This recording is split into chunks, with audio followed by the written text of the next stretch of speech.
ನಮಸ್ಕಾರ. ಎಸ್ ನ್ಯೂಸ್ಗೆ ಸ್ವಾಗತ. ನಾನು ಎಸ್ ದೇವೇಂದ್ರಗೌಡ. ಇಂದಿನ ಮುಖ್ಯಾಂಶಗಳು. ಮಾರ್ಚ್ 29ರಂದು ತುರ್ವಿಹಾಳ್ ಪಟ್ಟಣದಲ್ಲಿ ನೂತನ ಕಿತ್ತೂರು ರಾಣಿ ಚೆನ್ನಮ್ಮ ವೃತ್ತ ಪುತ್ಥಳಿಯ ಅನಾವರಣ. ನಗರದ ಬ್ರಾಹ್ಮಣ ಹೋಳಿಯಲ್ಲಿ ಹಾಗೂ ಛತ್ರಪತಿ ಶಿವಾಜಿ ಮಹಾರಾಜ ಸೇವಾ ಟ್ರಸ್ಟ್ನಿಂದ ಶ್ರೀರಾಮನವಮಿ ಆಚರಣೆ. ಜೋಳ ಖರೀದಿ ಕೇಂದ್ರಕ್ಕೆ ಯಾವುದೇ ಸರ್ಕಾರಿ ರಜೆಗಳಿಲ್ಲದೆ ಖರೀದಿಸಲು ಜಿಲ್ಲಾ ಟಾಸ್ಕ್ ಫೋರ್ಸ್ ಸಮಿತಿ ಆದೇಶಿಸಿದೆ. ಅಂಬಾದೇವಿ ದೇವಸ್ಥಾನ ಕಾಮಗಾರಿ ವೀಕ್ಷಿಸಿದ ಶಾಸಕ ಹಂಪನಗೌಡ ಬಾದರ್ಲಿ. ನಗರದ ಕನಕದಾಸ್ ಕಲ್ಯಾಣ ಮಂಟಪದಲ್ಲಿ ಪಂಡಿತ್ ದೀನದಯಾಳ್ ಉಪಾಧ್ಯಾಯರ ಪ್ರಶಿಕ್ಷಣ ವರ್ಗದ ಉದ್ಘಾಟನಾ ಸಮಾರಂಭ.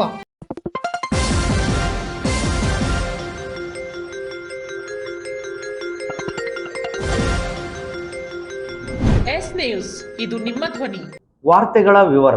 ತಾಲೂಕಿನ ತುರುವಾಳ ಪಟ್ಟಣದಲ್ಲಿ ಮಾರ್ಚ್ 29 ರವಿವಾರದಂದು ಶ್ರೀಮಾತೆ ಕಿತ್ತೂರಿ ರಾಣಿ ಚೆನ್ನಮ್ಮ ವೃತ್ತ ಹಾಗೂ ಪುತ್ಥಳಿ ಅನಾವರಣ ಕಾರ್ಯಕ್ರಮ ಹಮ್ಮಿಕೊಳ್ಳಲಾಗಿದೆ ಎಂದು ವೀರಶೈವ ಲಿಂಗಾಯತ ಪಂಚಮಸಾಲಿ ಸಮಾಜದ ತಾಲೂಕು ಅಧ್ಯಕ್ಷರಾದ ಮಲ್ಲಿಕಾರ್ಜುನ್ ಸಾವುಕಾರ್ ಕಲ್ಲೂರು ತಿಳಿಸಿದರು. ನಗರದ ಪತ್ರಿಕಾ ಭವನದಲ್ಲಿ ಶುಕ್ರವಾರ ಸುದ್ದಿಗೋಷ್ಠಿ ನಡೆಸಿ ಮಾತನಾಡಿದ ಅವರು, ತುರ್ವಿಹಾಳ್ ಪಟ್ಟಣದ ರಾಘವೇಂದ್ರ ಸ್ವಾಮಿ ಮಠದಿಂದ ಶಂಕರಲಿಂಗ ಸ್ವಾಮಿ ದೇವಸ್ಥಾನದವರೆಗೂ ಕುಂಭ, ಕಳಸ, ಬಾಜಾ, ಭಜಂತ್ರಿ, ಡೊಳ್ಳು, ವೀರಗಾಸೆ ಸೇರಿ ವಿವಿಧ ಕಲಾ ತಂಡಗಳಿಂದ ಅದ್ಧೂರಿ ಮೆರವಣಿಗೆ ನಡೆಯಲಿದೆ. ಅನಾವರಣದಲ್ಲಿ ಸಮಾಜದ ಜಗದ್ಗುರುಗಳು, ಸ್ಥಳೀಯ ಹರಗುರುಚರ ಮೂರ್ತಿಗಳು ದಿವ್ಯ ಸಾನ್ನಿಧ್ಯವನ್ನು ವಹಿಸಲಿದ್ದಾರೆ. ಈ ಉದ್ಘಾಟನೆಯನ್ನು ಸಮಾಜದ ರಾಜ್ಯ ಅಧ್ಯಕ್ಷರಾದ ಸೋಮನಗೌಡ ಮಾಲಿಪಾಟೀಲ್ ಹಾಗೂ ಮುಖ್ಯ ಅತಿಥಿಗಳಾದ ಸಂಸದ ರಾಜಶೇಖರ್ ಹಿಟ್ನಾಳ್, ಶಾಸಕ ಬಸನಗೌಡ ತುರ್ವಿಹಾಳ್, ಸಂಗಣ್ಣ ಕರಡಿ, ಪ್ರತಾಪ್ ಗೌಡ ಪಾಟೀಲ್, ಅತಿಥಿಗಳಾಗಿ ಸುಡಾ ಅಧ್ಯಕ್ಷ ಆರ್ ಸಿದ್ದನಗೌಡ, ಪಟ್ಟಣ ಪಂಚಾಯಿತಿ ಅಧ್ಯಕ್ಷ ಬಾಪುಗೌಡ ದೇವರಮನಿ ಸೇರಿದಂತೆ ಎಲ್ಲ ಸಮಾಜದ ಅಧ್ಯಕ್ಷರನ್ನು ಈ ಕಾರ್ಯಕ್ರಮಕ್ಕೆ ಆಹ್ವಾನಿಸಲಾಗಿದೆ ಎಂದು ಮಾಹಿತಿ ನೀಡಿದರು.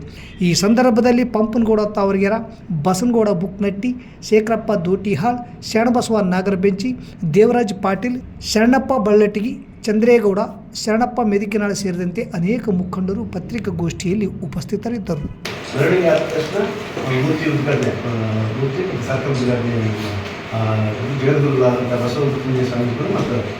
ಜಗದ್ಗುರು ವಚನ ಸ್ವಾಮಿಗಳು ಇವರಿಂದ ಉದ್ಘಾಟಕರಾಗಿ ಸೋಮನಗೌಡ ಮಾಲಿಪಾಟೀಲ್ ರಾಜ್ಯಾಧ್ಯಕ್ಷ ಕೂಡ ಉದ್ಘಾಟಕರಾಗಿ ಆರಂಭಿಸಿದ್ದಾರೆ. ಅಧ್ಯಕ್ಷತೆಯನ್ನು ನಮ್ಮ ತಾಲೂಕು ಅಧ್ಯಕ್ಷರಾದ ಮಲ್ಲಿಕಾರ್ಜುನ ಸಾವುಕಾರ್ ಅವರು.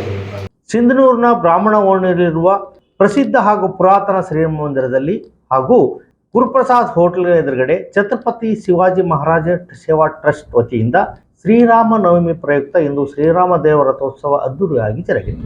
ರಥೋತ್ಸವಕ್ಕೆ ಶಾಸಕರಾದ ಹಂಪನಗೌಡ ಬಾದರ್ಲಿ ಅವರು ಚಾಲನೆ ನೀಡಿದರು. ಬೆಳಗ್ಗೆ 5ರಿಂದ ಧಾರ್ಮಿಕ ಕಾರ್ಯಕ್ರಮಗಳು ಪ್ರಾರಂಭವಾದವು. ತುಳಸಿ ಅರ್ಚನೆ, ಶ್ರೀ ಸೀತಾರಾಮ್ ಕಲ್ಯಾಣೋತ್ಸವ, ರಥೋತ್ಸವ, ಸೇವಾಕರ್ತರಿಗೆ ಸನ್ಮಾನ, ಪ್ರವಚನ, ಶ್ರೀರಾಮನ ಮಹಿಮೆ ನಾಟಕ ಪ್ರದರ್ಶನವೂ ನಡೆದವು. ಶ್ರೀರಾಮದೇವರ ಉತ್ಸವ ಮೂರ್ತಿಯ ರಥೋತ್ಸವಕ್ಕೆ ಶಾಸಕರಾದ ಹಂಪನಗೌಡ ಬಾದರ್ಲಿ ಚಾಲನೆ ನೀಡಿದರು.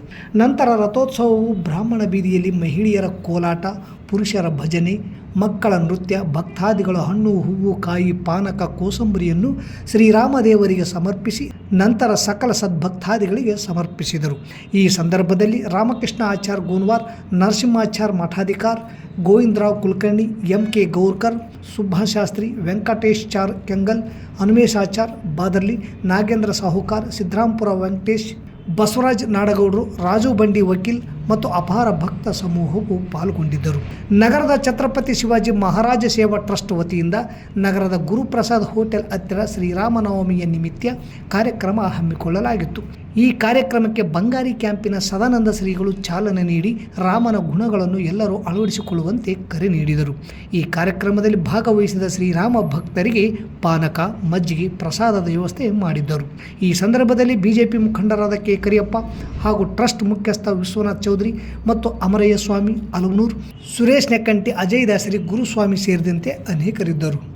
ನವಮಿ ಇವತ್ತಿನ ದಿವಸ ಇಡೀ ನಮ್ಮ ಭಾರತ ದೇಶದ ಹಿಂದೂ ಸಮಾಜ ಅಲ್ಲದೆ ಎಲ್ಲಾ ಸಮಾಜದವರು ಆಚರಿಸ್ತಕ್ಕಂಥ ಹಬ್ಬ ಅಂತೇಳಿ ಇವತ್ತಿನ ದಿವಸ ನಾವೆಲ್ಲರೂ ಹೆಮ್ಮೆಲಿಂದ ಹೇಳ್ಬೇಕಾಗ್ತದೆ. ಇನ್ನೊಂದು ಶ್ರೀರಾಮಚಂದ್ರನ ಆದರ್ಶ ಪ್ರತಿಯೊಬ್ಬರಲ್ಲಿ ಇದ್ರೆ ನಾವು ಪ್ರತಿಯೊಬ್ಬ ಮಹಿಳೆಯನ್ನು ಸಹಿತ ಗೌರವಿಸಲಿಕ್ಕೆ ಸಾಧ್ಯ ಆಗ್ತದೆ ಅಂತೇಳಿ ಇವತ್ತಿನ ದಿವಸ ತಿಳಿಸಿ ನಿಮ್ಮೆಲ್ಲರಿಗೆ ಶ್ರೀರಾಮ ನವಮಿಯ ಒಂದು ಶುಭಾಶೀರ್ವಾದ ತಿಳಿಸಿ ಎಲ್ಲರಿಗೂ ಸಹಿತ ಶುಭ ಹಾರೈಕೆಗಳನ್ನು ತಿಳಿಸಿ ಅದರ ಜೊತೆಗೆ ಈಗಾಗಲೇ ಪಾನಕ ವಿತರಣೆ ಇವತ್ತಿನ ದಿವಸ ಪಾನಕ ವಿತರಣೆ ಮಾಡ್ತಾ ಇದ್ದಾರೆ.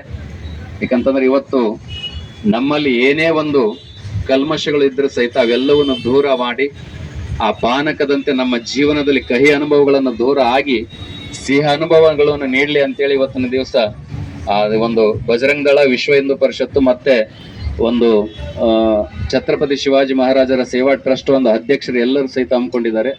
ನಮ್ಮ ಜೀವನದಲ್ಲಿ ಬರ್ತಕ್ಕಂಥ ಎಲ್ಲ ಕಹಿ ಘಟನೆಗಳನ್ನು ದೂರವಾಗಿ ಎಲ್ಲರೂ ಸಹಿತ ಸಿಹಿಯಾಗಿರ್ತಕ್ಕಂಥ ಜೀವನ ಅನುಭವಿಸೋಣ ಅಂತೇಳಿ ಇವತ್ತಿನ ದಿವಸ ತಿಳಿಸಿ, ಆದಷ್ಟು ತಾವೆಲ್ಲರೂ ಈ ಶ್ರೀರಾಮಚಂದ್ರ ಮನೆಯಲ್ಲಿರ್ಲಿ, ಮನದಲ್ಲಿ ಇರ್ಲಿ, ನಮ್ಮ ನೋಟದಲ್ಲಿರ್ಲಿ, ನಮ್ಮ ಶಕ್ತಿಯಲ್ಲಿರ್ಲಿ, ಎಲ್ಲಾ ರೀತಿಯಿಂದ ಸಹಿತ ಶ್ರೀರಾಮನನ್ನು ಆರಾಧಿಸುವಂತ ಒಂದು ಶಕ್ತಿ ನಮ್ಮ ಎಲ್ಲರಿಗೂ ಸಹಿತ ಲಭಿಸ್ಲಿ ಅಂತೇಳಿ ಇವತ್ತಿನ ದಿವಸ ತಿಳಿಸಿ ನಮ್ಮ ಒಂದು 4 ಇದನ್ನು ವಿರಾಮ ಕೊಡುತ್ತಿದೆ. ಓಂ ಶಿವಂ ಭೂಯ.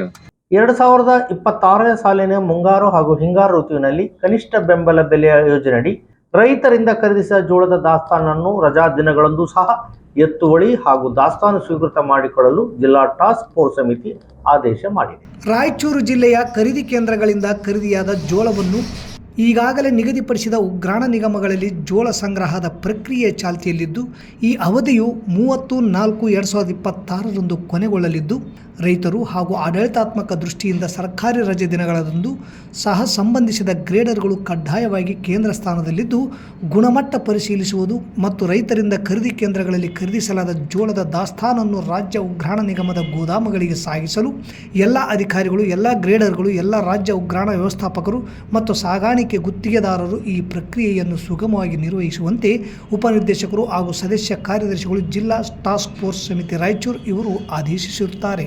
ಹೀಗಾಗಿ ರಜೆ ದಿನಗಳಲ್ಲಿಯೂ ಸಹ ಖರೀದಿ ಕೇಂದ್ರ ತೆರೆದಿದ್ದು, ಇದರ ಸದುಪಯೋಗವನ್ನು ರೈತರು ಪಡೆದುಕೊಳ್ಳುವಂತೆ ತಿಳಿಸಿದ್ದಾರೆ. ತಾಲೂಕಿನ ಸಿದ್ದಾಪುರದ ಅಂಬಾದೇವಿ ದೇವಸ್ಥಾನದ ಕಾಮಗಾರಿ ಭರದಿಂದ ಸಾಗಿದ್ದು, ಇಂದು ಶಾಸಕರಾದ ಹಂಪನಗೌಡ ಬಾದರ್ಲಿ ಅವರು ಅಮ್ಮ ಮಠಕ್ಕೆ ತೆರಳಿ ಕಾಮಗಾರಿ ವೀಕ್ಷಣೆ ಮಾಡಿದ್ದಾರೆ. ಕಾಮಗಾರಿ ಕುರಿತು ಸಂಪೂರ್ಣ ಮಾಹಿತಿ ಪಡೆದುಕೊಂಡ ಶಾಸಕರು ಬೇಗನೆ ಕಾಮಗಾರಿ ಪೂರ್ಣಗೊಳಿಸಲು ಅಧಿಕಾರಿಗಳಿಗೆ ಸೂಚಿಸಿದರು. ಈ ಸಂದರ್ಭದಲ್ಲಿ ಕಾಮಗಾರಿ ಮಾಹಿತಿಯನ್ನು ತಹಸೀಲ್ದಾರ್ ಅನುಕುಮಾರ್ ದೇಸಾಯಿ ಮಾಹಿತಿ ನೀಡಿದರು ಹಾಗೂ ದೇವಸ್ಥಾನ ಸಮಿತಿ ಅಧ್ಯಕ್ಷ ರಂಗನಗೌಡ ಗೊರೆಬಾಳ ಸೇರಿದಂತೆ ಅನೇಕರು ಕಾಮಗಾರಿ ವೀಕ್ಷಣೆ ಮಾಡಿದರು. ನಗರದ ಕನಕದಾಸ ಕಲ್ಯಾಣ ಮಂಟಪದಲ್ಲಿ ಪಂಡಿತ್ ದೀನ್ ದಯಾಳ್ ಉಪಾಧ್ಯಾಯ ಪ್ರಶಿಕ್ಷಣ ವರ್ಗ ಮಟ್ಟದ ಉದ್ಘಾಟನಾ ಸಮಾರಂಭ ಇಂದು ಜರುಗಿತು. ಬಿಜೆಪಿ ಪಕ್ಷದ ವತಿಯಿಂದ ಹಮ್ಮಿಕೊಂಡಿದ್ದ ಈ ಕಾರ್ಯಕ್ರಮವನ್ನು ಪ್ರಶಿಕ್ಷಣ ವರ್ಗದ ಉಸ್ತುವಾರಿಗಳಾದ ತ್ರಿವಿಕ್ರಮ ಜೋಶಿ ಮತ್ತು ಶಿವಬಸಪ್ಪ ಹಾಗೂ ರಾಜ್ಯ ಮತ್ತು ಜಿಲ್ಲಾ ಪದಾಧಿಕಾರಿಗಳು ಸಸಿಗೆ ನೀರು ಹಾಕುವ ಮೂಲಕ ಉದ್ಘಾಟಿಸಿದರು. ಈ ಸಂದರ್ಭದಲ್ಲಿ ಬಿಜೆಪಿ ಮುಖಂಡರಾದ ಕೆ ಕರಿಯಪ್ಪ, ಪಿಕಾರ್ಡ್ ಬ್ಯಾಂಕ್ ಅಧ್ಯಕ್ಷರಾದ ಎಂ ದೊಡ್ಡಬಸವರಾಜ್, ಜಿಲ್ಲಾಧ್ಯಕ್ಷರಾದ ವೀರನಗೌಡ ಪಾಟೀಲ್ ಲೆಕ್ಕಿಹಾಳ್, ನಗರ ಮತ್ತು ಗ್ರಾಮೀಣ ಮಂಡಲ ಅಧ್ಯಕ್ಷರಾದ ಸಿದ್ದರಾಮೇಶ್ ಮನ್ನಾಪುರ್, ಯಂಕೋಬ ನಾಯಕ್ ರಾಮತ್ನಾಳ್ ಸೇರಿದಂತೆ ಅನೇಕರು ಉಪಸ್ಥಿತರಿದ್ದರು. ಭಾರತೀಯ ಜನತಾ ಪಕ್ಷದ ಪರಂಪರೆಯ ನೋಡ್ಕೊತ ಬಂದಾಗ ಪಂಡಿತ್ ದೀನ್ ದಯಾಳ್ ಉಪಾಧ್ಯಾಯರು ಹಿಂದೆ ಈ ಪ್ರಶಿಕ್ಷಣ ವರ್ಗವನ್ನು 11 ದಿನಗಳ ಕಾಲ ನಡೆಸ್ಕೊಂಡು ಬರ್ತಿದ್ರು. ಇವತ್ತು 11 ದಿನ ಇರೋದು ನಮ್ಗೆ ಯಾರಿಗೂ ತಾಳ್ಮೆ ಇಲ್ಲ, ಕೇಳೋ ಪೇಷನ್ಸ್ ಇಲ್ಲ. ಇವತ್ತು ಅದನ್ನು 2 ದಿನಕ್ಕೆ ಸೀಮಿತ ಮಾಡಿದೆ. ಇದು ಮಂಡಲದಲ್ಲಿ 2 ದಿನ, ಜಿಲ್ಲೆಯಲ್ಲಿ 3 ದಿನ, ರಾಜ್ಯದಲ್ಲಿ 4 ದಿನ. ಹೀಗೆ ಇದು ಹಲವಾರು ವರ್ಷಗಳಿಂದ ನಮ್ಮ ಇತಿಹಾಸ, ಭಾರತೀಯ ಜನತಾ ಪಕ್ಷದ ಇತಿಹಾಸವನ್ನು ತಿಳಿಸಲಿಕ್ಕೆ, ಭಾರತೀಯ ಜನತಾ ಪಕ್ಷದ ಕಾರ್ಯಪದ್ಧತಿಯನ್ನು ತಿಳಿಸಲಿಕ್ಕೆ, ಭಾರತೀಯ ಜನತಾ ಪಕ್ಷ ನಡೆದು ಬಂದ ದಾರಿಗಳು, ಹಲವಾರು ಸಂಘಟನಾತ್ಮಕವಾಗಿರ್ತಕ್ಕಂಥ ವಿಚಾರಗಳನ್ನು ನಮ್ಮ ಮುಂದೆ ಹಂಚಿಕೊಳ್ಳಲಿಕ್ಕೆ ಇದೊಂದು ಪ್ರಶಿಕ್ಷಣ ಅನ್ನೋದು ಒಂದು ವೇದಿಕೆ. ಪ್ರಶಿಕ್ಷಣ ಅಂದರೆ ನಾವು ಯಾವತ್ತೂ ಹೊಸದನ್ನು ಕಲಿತಾ ಇರಬೇಕು. ಇವತ್ತು ಬಹಳ ಟೆಕ್ನಾಲಜಿಗಳು ಕೂಡ ಬಹಳ ಬದಲಾಗ್ತಾ ಇದ್ದಾವೆ. ನಾನು ಕೂಡ ಈಗ ಒಂದು 5 ಪ್ರಶಿಕ್ಷಣ ವರ್ಗದಲ್ಲಿ ನಾನು ಪ್ರಶಿಕ್ಷಣಾರ್ಥಿಯಾಗಿ ಭಾಗವಹಿಸಿದ್ದೇನೆ. ನಾನು ಭಾರತೀಯ ಜನತಾ ಪಕ್ಷ 2008ರಿಂದ ಇಲ್ಲಿವರೆಗೂ 5 ಪ್ರಶಿಕ್ಷಣ ವರ್ಗಗಳೆಲ್ಲ ಭಾಗವಹಿಸಿದ್ದೆ. ಇಲ್ಲಿಗೆ ವಾರ್ತಾ ಪ್ರಸಾರ ಮುಕ್ತಾಯವಾಯಿತು. ನಿರಂತರ ಸುದ್ದಿಗಾಗಿ ವೀಕ್ಷಿಸಿ ಎಸ್ ನ್ಯೂಸ್. ಇದು ನಿಮ್ಮ ಧ್ವನಿ. ನಮಸ್ಕಾರ.